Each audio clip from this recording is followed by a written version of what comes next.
So you've been absolutely smashing out your workouts lately, and you've been eating so clean, and you've been doing everything that you think you need to do to see those health and fitness outcomes that you've been looking for.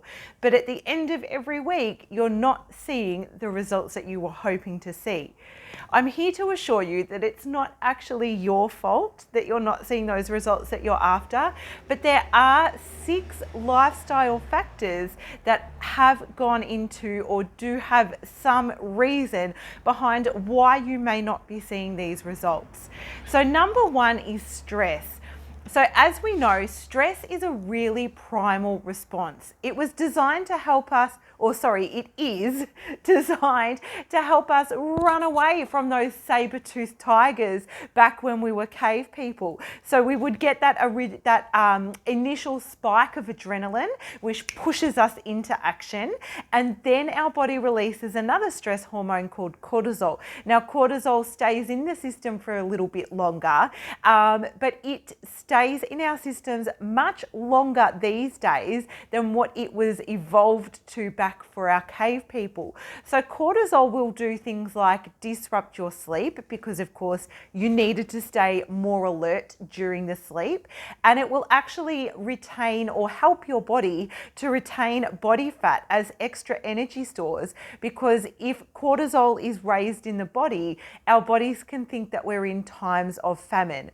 So some ways of knowing if you've got additional stress in your life is how well can you switch off from work to home? Are you able to switch that work mode off?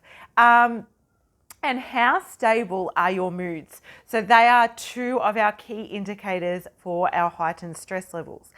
Another thing that may be inhibiting your results is your sleep.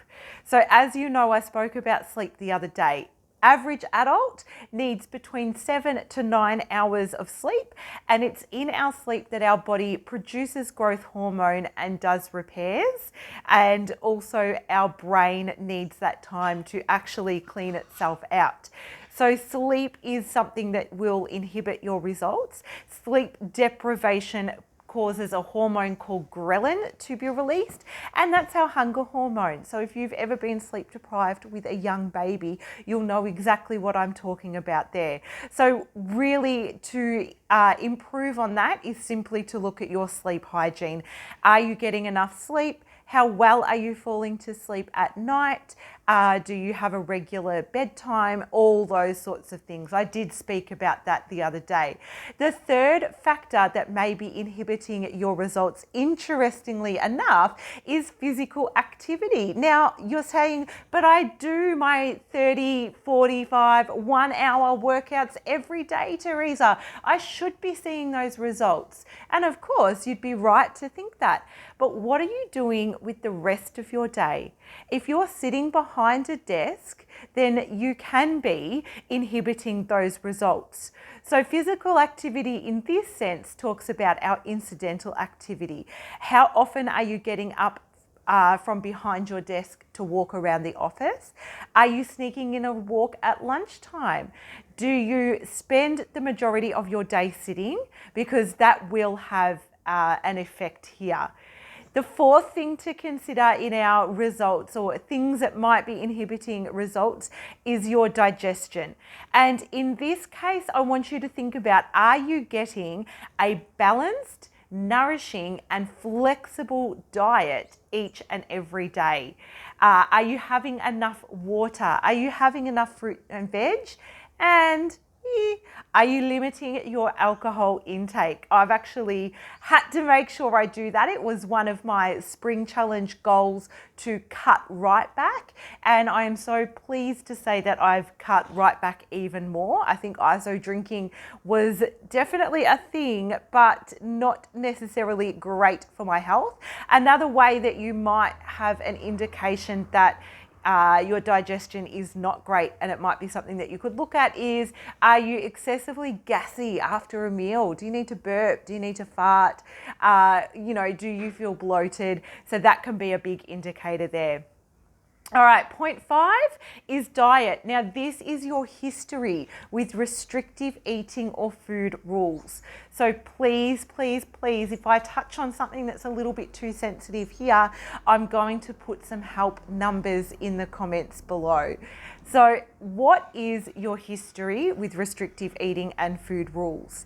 If you've always relied on diets to know what to eat, then this can be, and this can inhibit your results that you're after. So you can seek out the assistance of a dietitian or a nutritionist if you feel like you need a little bit of extra help with knowing what's great food to eat and maybe eating a little bit more intuitively as well.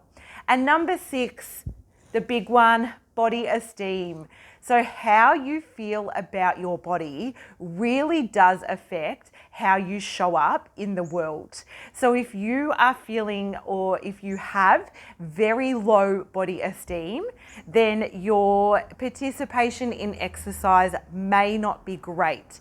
Your incidental exercise may not be great. Your sleep, your stress levels, your diet, your digestion, it really does affect everything. And of course, there is help and assistance available for you if your body esteem is something that you're not feeling so good about. So I can help you with all these 6 areas of your health and your well-being. And I actually have a service where I can help you assess where you sit in all of these 6 areas of your health and help you assess which ones of these might be impacting on your results or might be inhibiting your results.